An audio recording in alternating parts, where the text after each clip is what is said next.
thing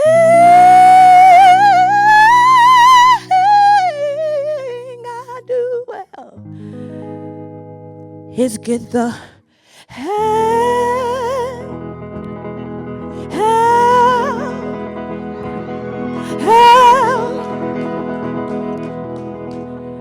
out of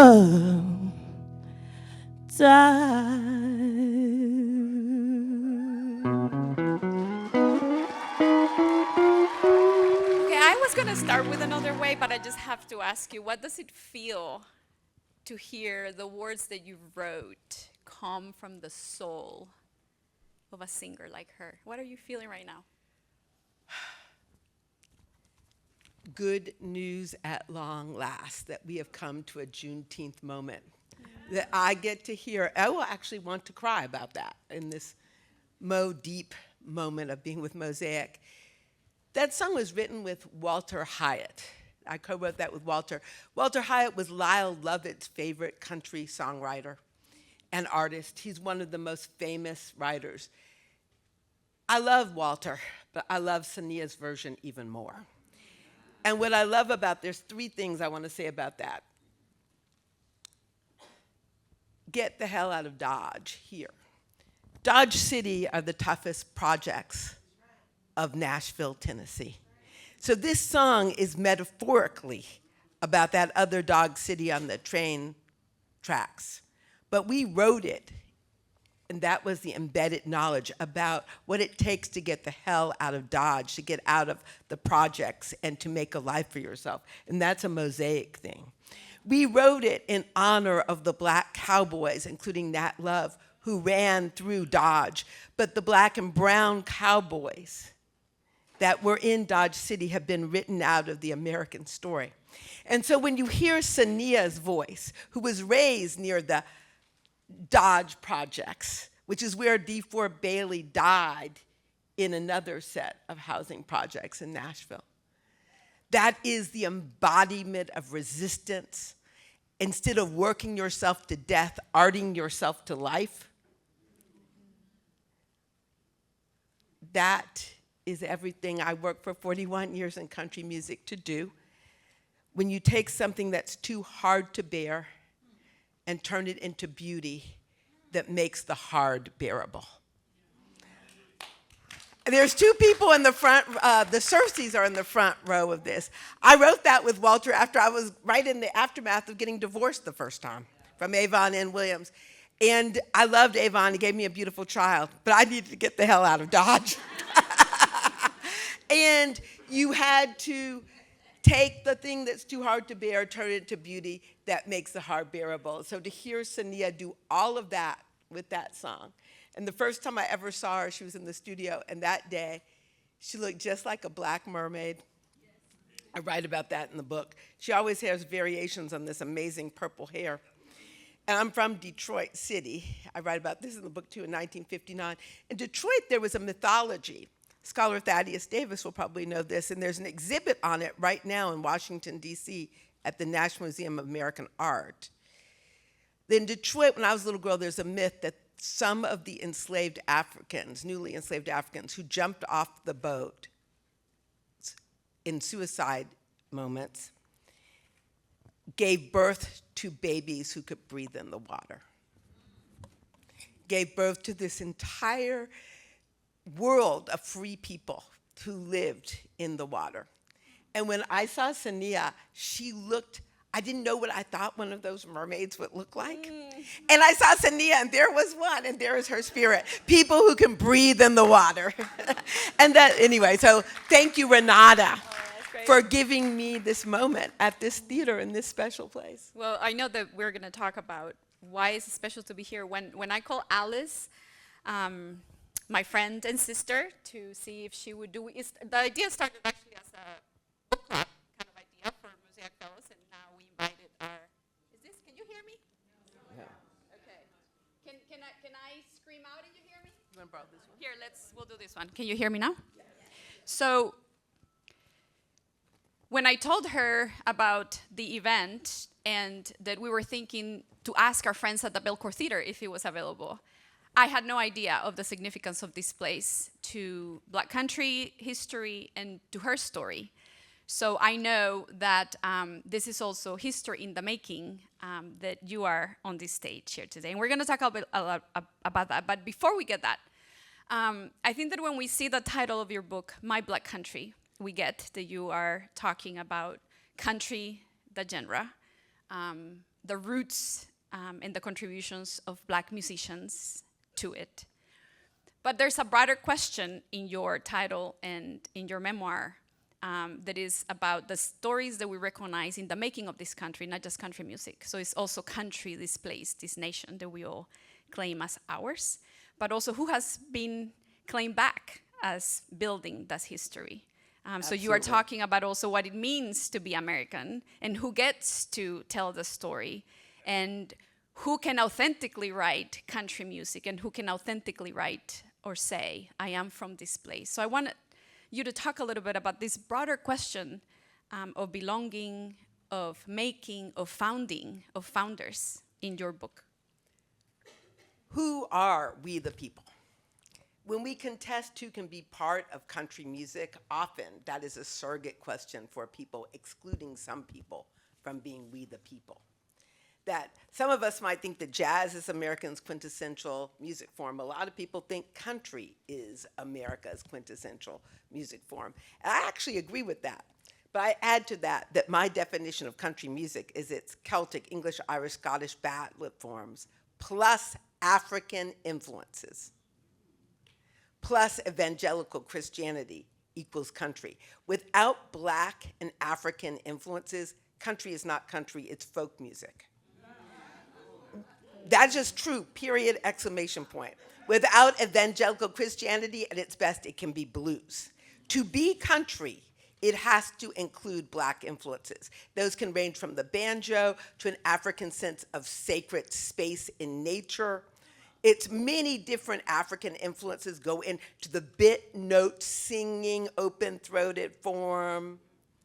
Many African influences, but without African influences, it is not country. And without Black influences, America is not America. That we are here from the founding. And in country, and it's not just black and white, it's a phrase that Renata gave to me. It's black, white, brown, and gold. And I want to jump right into that about the founding. I just turned 65, so there's one thing I want to just actually make sure to check on I want to quote this directly from my own, I marked this page. But when you think about the founding of Los Angeles, Kia, I told you I had 2 pages. Okay, here's one. Here's one. Thank you.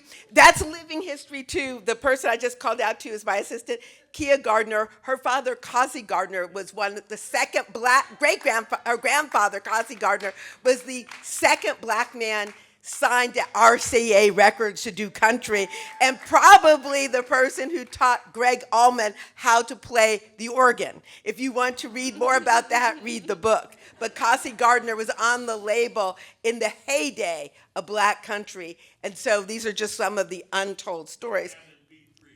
Yes, exactly.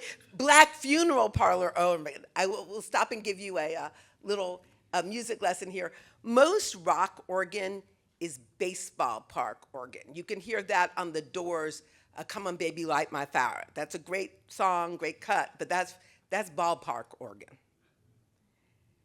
Greg Allman, he played Black funeral parlor organ. That is far more profound. But he didn't play it as good as Causey played it. He played it in a wonderful album called Causey Gardner Plays Charlie Pride. He played it as abstracted, brilliant music, I think, for space aliens. If you would literally go all around the world, it was wild. But let's go back to this founding of the country.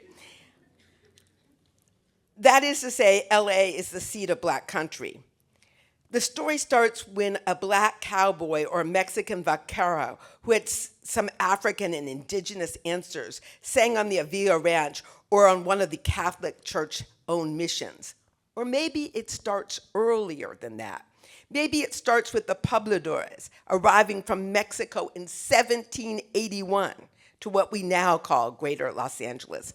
6 of those original 11 founding families had African ancestry. What did they sing? So I've just put black and brown cowboys in the 18th century founding and singing songs, and those are part of the roots of country. But going back further, I can put us in the 17th century with black mothers singing to their children, bits of the African melodies they brought over with them, the Celtic melodies they're hearing in this new world where their large continent of African religious groups have been disrupted, and so they're hanging on to this new evangelical Christianity they're hearing.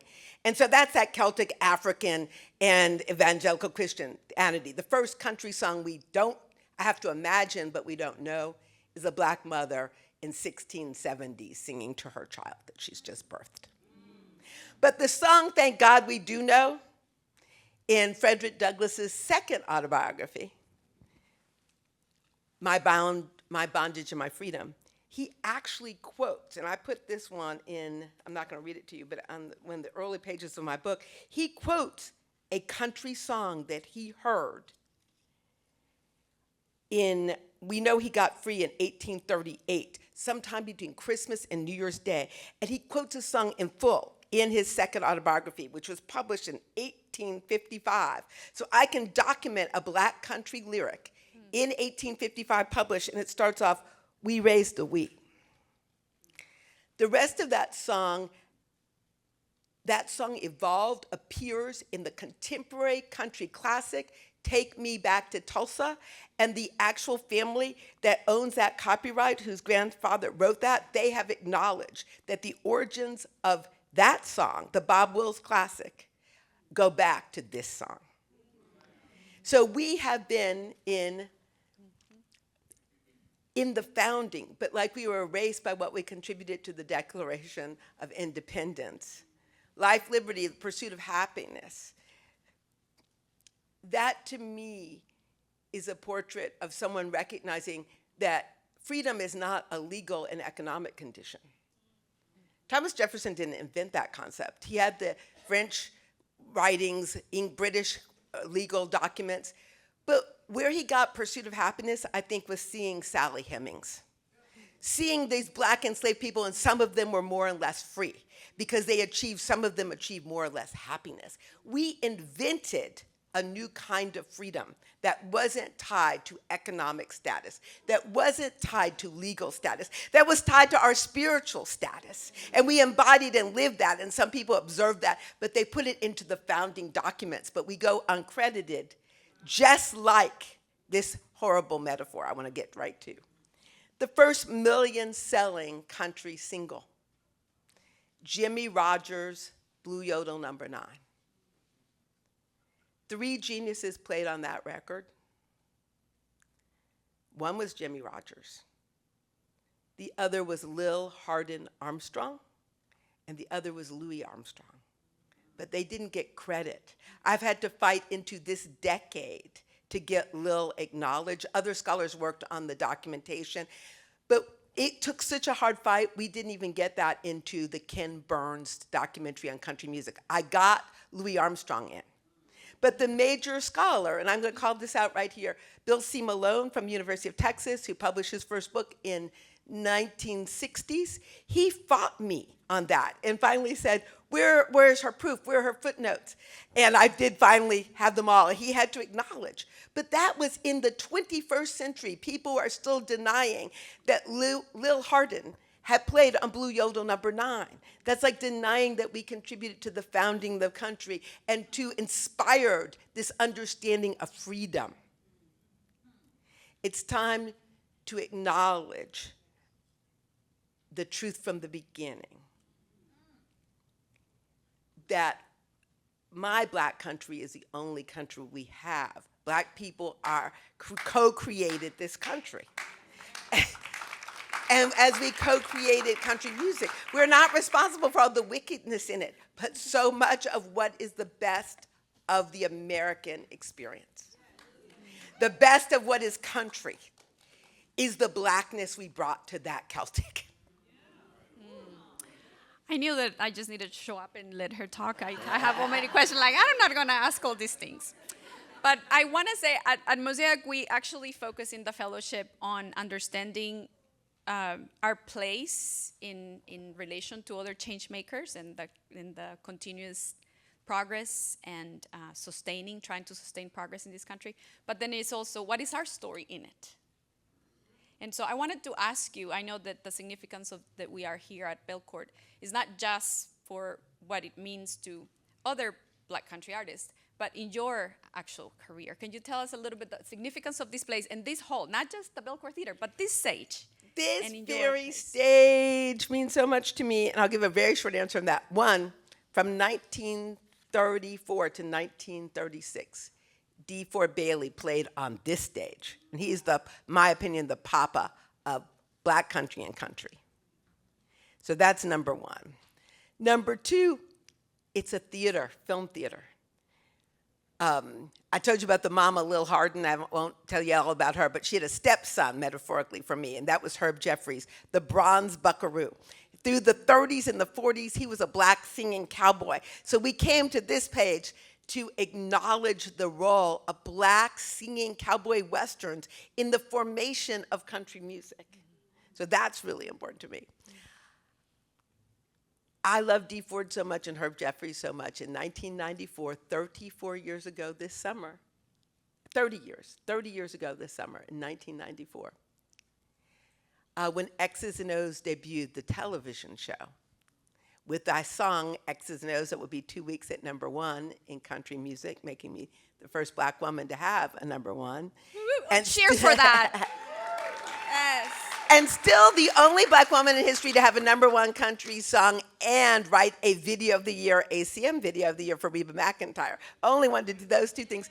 But we had it because of my love of DeFord and knowing that history. We opened it right here at the Belcourt. When the Belcourt was not, in 1994, this was not the hot place to be. It was sort of on its, but I knew because DeFord had sanctified this stage, I was debuting my country song in here. And so, and you know, it's just such a wonderful, so, and we said, claimed Aretha Franklin's name in that song, Aretha Franklin and Patsy Cline, and put Aretha first. That was pretty good. And I love Patsy. Okay, I was gonna ask you about the connection with Aretha Franklin, so that's, yeah. She's in the song.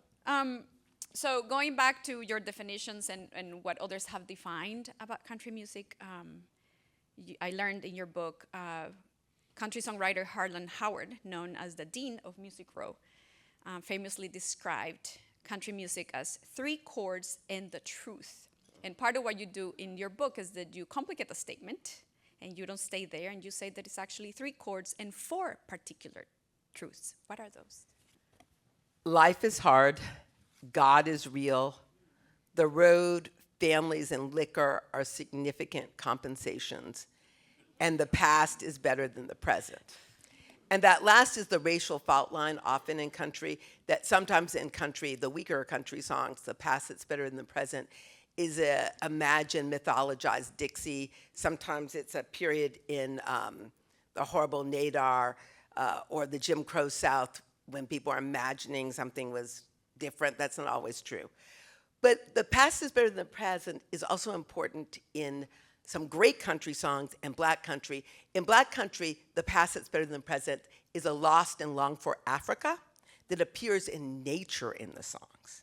Or a lost part of childhood where some parent or neighbor against all odds protected you and provided you with halcyon moments against all odds. This is true in the best of all country, and it's true in Black country. There's that kind of past that's better than the present. So I know in the beginning of your book, and I love that prologue, by the way, I asked her to read it, but you're gonna read it, right? And so you have your own book. You're gonna agree with me that the opening always, right? Like you start reading a book and you are hooked, and you know in the first paragraph, and I was totally hooked from the beginning. And I know I heard you talk about how this is 40 years in the making, this is your career, but we also wanna hear, like, but when did you know that this book that you need to write it? Most of us know you for your novels. And so when this memoir and this story of self was one that you said, I have to write? You know, I have been doing this for 41 years, and part of I came here to be a country songwriter, be a country song publisher, and also to spotlight the history of Black country. As I told you, I was born in '59 in Detroit. So I was born in a place where I was always told the banjo was an African instrument. Lil Hardin had a #1 record the year I was born, just for a thrill, on Ray Charles. So I knew Black people had been in country and Western music, and I wanted to help make a giant Black woman country star when I got here in '84. And I had some great allies trying to do that with me. Paul Worley, who ended up producing the Dixie Chicks, Bob Doyle, who managed from the very beginning, Garth Brooks to this day, tried, and we failed over and over and over. The obstacles were too great. 20 years in, after I've been doing this and managed to help launch Garth Brooks' career, get songs recorded by Mo Bandy, Trisha Yearwood, Glenn Campbell, but no one still knew who Linda Martell was. Nobody was caring about Lil Hardin. They were still telling the old lies about DeFord Bailey. I decided to stop writing country music because all I was doing was managing to make some money, but I wasn't changing the culture.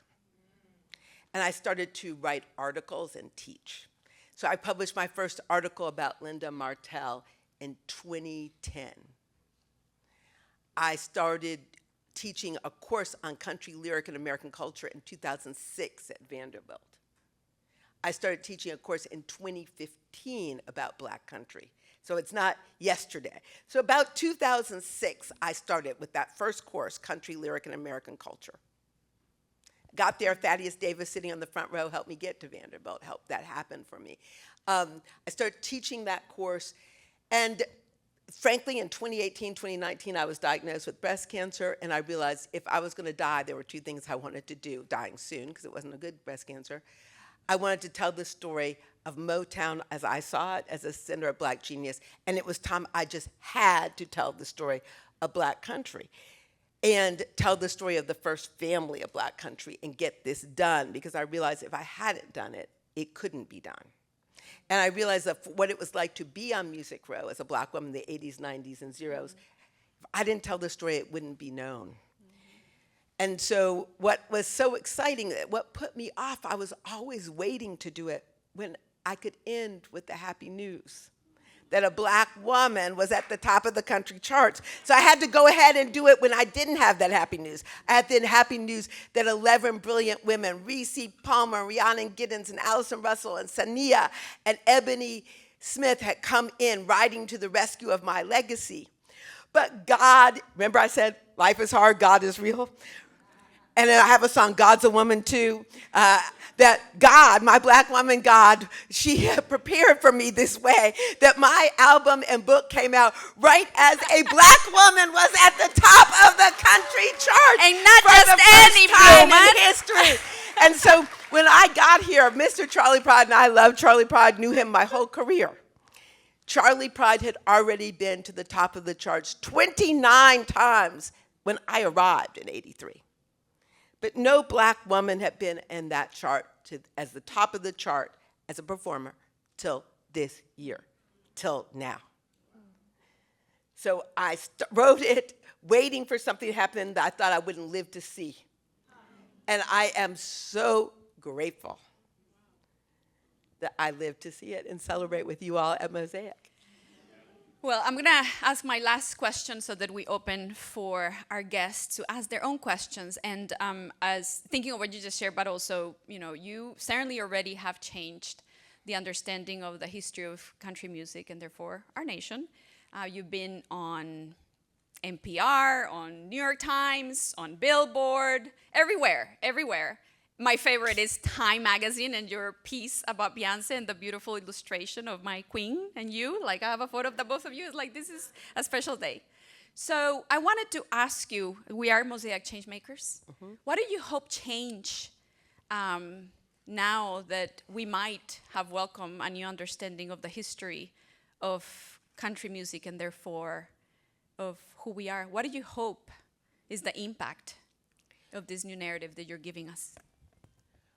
One part is I do hope that there's this thing that is said often, your costume can't be appropriate from our culture. I want people to recognize that a large percentage of cowboys were black and brown, and that also indigenous and Chinese people contributed so much to building the railroad that connected the East to the West Coast, and all these songs about railroads that appear through country.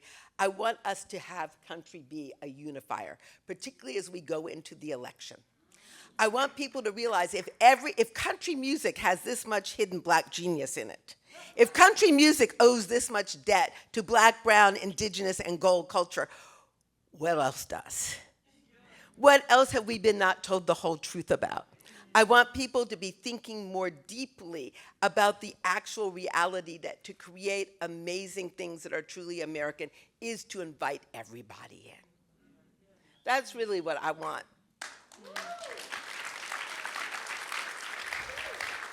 And this is why she's our inaugural Mosaic Muse. I am so thrilled. Renata has done such great work with founding Mosaic and bringing this. Let's give her a hand. And inviting in the important conversations and inviting in art into politics, because I hope that thing, art ourselves to life. You know, that I want you all find your own soundtracks. This whole album is available for free on YouTube. Listen to these songs, engage with these artists. But I also want on the macro level. I know you are East Tennessee, West Tennessee, and Nashville. So for you all Changemakers in West Tennessee, Lil Hardin was born in Memphis, and my producer of the album, Ebony Smith, was too. For those of you on East Tennessee, we got a whole bunch about Esley Riddle and the real founding of that whole Bristol sections and stuff. And then Nashville, you got DeFord right here in this place. So I'm just so thrilled to know that the country music story is a mosaic story. Don't let anybody tell you. I said, ain't nothing white in Appalachia, including the snow that's dusted with coal. Ain't nothing pure white in Appalachia.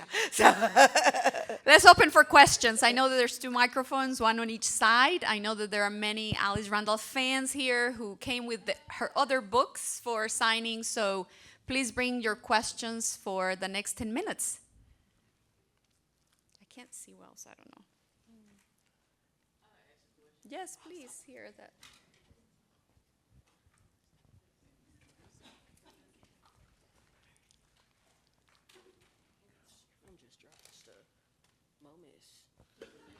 All right. Good afternoon. Where's it good? Well, hello. How you doing? I'm Tamara Bates, and I just wanted to ask a question to you regarding this is something that always puzzles me when I'm out and about across the country.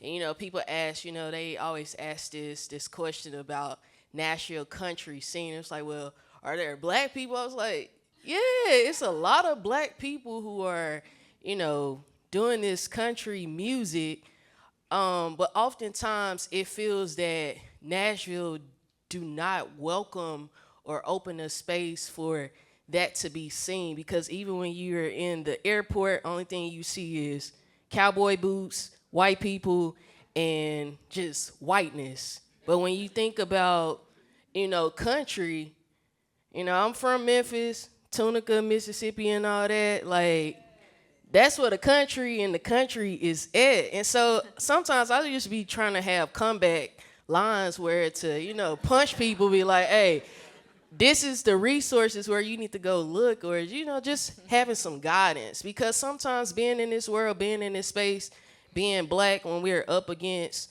you know, just a world that's so white, when we know that we belong here too, it can be so exhausting. it is so exhausting, and we want to. Midori Lockett is somewhere in this room, and I want to shout out to her. So one thing that's going to change on Wednesday is there will now be a mural of the first family of black country painted by a black woman, tattoo artist, and people all that come from around the world can stand up in front of this portrait and see the first family, and we will make that visual. Another thing you need to just say that the greatest country album of all time is Ray Charles' Modern Sounds in Country and Western Music. That even Willie Nelson agreed to that we have been in country from the very beginning, and that they just need to listen more. But we have been erased, but we're not going to be erased anymore. We have been erased, we're not going to be erased anymore. We have a question on this side. Claudia. Hello, thank you Hi. so much. As a Latina from Honduras, I think sometimes people think it's weird that I'm absolutely obsessed with country music. And one of the things I want to ask you about, I learned about the whole dance culture when I lived in Texas. And there's something about the community of dancing and bringing people together that just really, it does something for the soul, at least it does for me. And I wanted to know what, if you have anything, I will read the book, but what you have in your book around the culture that came with not only the music, but also the bringing people together to celebrate. One, it's a great question, and I want to say that, we have some really famous, like Johnny Rodriguez, Latino, and the original cowboy singers, some of the songs were actually in Spanish. The dance culture, and there's been a lot more done on this, is one of the places, again, that you see a lot of African, Spanish, and European influences. What we call Texas line dancing has come, some of it from the old cakewalk tradition, some of the line dance structures. Some of the structures are coming from European forms. There's a back and forth cross acculturation. That acculturation is a two-way street. Things are changing each other in contact and changing. And I say that two of the things that people in the South are most proud of is their music and their food. And this is another place where we see a lot of cross-pollination. We'll have time for just one more question. Hi, Brittany Cole, native Nashvilleian. Thank you for this time today. You said two things that stuck out to me. One, you said that you essentially paused in doing the work and you started to write articles and teach to change the culture. And then you mentioned about your book, if I didn't tell the story, it wouldn't be told. We're in a room full of leaders who are often doing the work, but oftentimes the narrative isn't told from our perspective because we aren't stopping to write the story, to be the curators of the narrative. What would you say to the leaders in this room about just the importance of finding that balance of being in the weeds, doing the work, shouldering the burden, but also pausing long enough to recognize the power of storytelling and writing and narrative creation to shift culture? I think you make an extraordinary salient point. And I think there's two pieces to it. One part is, I could say, the thing, stop, keep your notes, tell your story, or at least make your notes. But in fact, often you're too busy doing the work to do it. And for a long time, I was too busy. I had songs recorded in the 80s, 90s, zeros, and tens, and there are people in this room who know me well, and most of you did not know that. I didn't take the time to share that news. I was too busy writing about Lil Hardin and Linda Martell to write about myself, and I don't regret that. I am really glad I put the work first. I think too many people put publicizing their work ahead of doing their work, and I put doing my work first every day of the week. But on the other hand, I don't know who is in this company, you are leaders. We need more black and brown and gold public relations firms, public relations specialists. We need more storytellers. I was thrilled about your intern. We need to bring up some people who are focused on telling our stories. Because even with great resources, it's been almost impossible for me to even hire the people, the content makers, to support me in this. That things that any white artist and writer doing the same work, they can hire dozens of companies who understand them. When I say to somebody, I want to be in Essence magazine, they don't get it. They just want New Yorker. They want New York. When I say I want to go to Essence Festival, even to this moment, I wanted to go Atlanta. There's this giant Black Book Club meeting that happens in Atlanta. I have Simon & Schuster. No one seems to know how to get me there. And I've been there because they don't care about that book club of everyday black women that comes in Atlanta, that sells out early. So this is what I call cultural redlining. So we need to encourage, not only, because I can tell you, you don't need more work to do. You need the infrastructure. The same thing when people ask me, what does it require to have a black or brown country act break? Well, one of the things we need are bankers that will make a loan to that person when they're in development. Because there's plenty of bankers who will make a loan to the next newest white boy from Texas. There are people who are not even in the business. I've been that person with Garth Brooks, right? But until Beyonce, people think, oh, they're not gonna get their money back. So we need those bankers. There's an actually interesting woman at Truist right now who's worked with me, worked with One the Duo, who's actually interested in pushing forward Black country music. We need more of that. We need the PR. We need the hairstylists and the stylists. This jacket was made by a Black woman, Pony Silver. But even the costumes are harder to come together because when you have the body, you have a different body type, a different look, a different age, and the people who do country aren't thinking about you. You're having to invent all of this stuff from scratch. And you leaders out there, you're not the people. Sometimes you're the unexpected body in the room. And people like that shocking story. Well, you have a quote unquote Mexican last name and you say you're Asian, that you're having to define the simplest parts about yourself. That from the very beginning, I love Johnny Rodriguez, but I hated all the times that people ask me, are you related to Johnny Rodriguez? Literally, one day I had 3 different people ask me that same question when I was here. Because as if only 2 people can be of color and in country music. I mean, that had to be related to Johnny Rodriguez. I mean, it's just, and I love Johnny Rodriguez. So I think that make sure to be building out the infrastructure, the interns, I want the book talk, the leadership talk. Where's leadership talk? You all need to be inspiring it. I love that Gen Z historian. I'm starting to do something with him. And he reached out to me on Instagram, and he charges so much. I looked at his website, and I'm thinking, oh, God. And I said, I can't afford you. You were really, he said, I want to do this for you for free, Auntie. He said, I did it for one. He said, I want to do this for you for free. And he walked me through how to film myself, and he's going to put together a TikTok for me. But it was, and he has a million, some of these things. But the point is, we need to be finding, and he was the first Black student body president at Yale. But you know what I like about that one, that new one?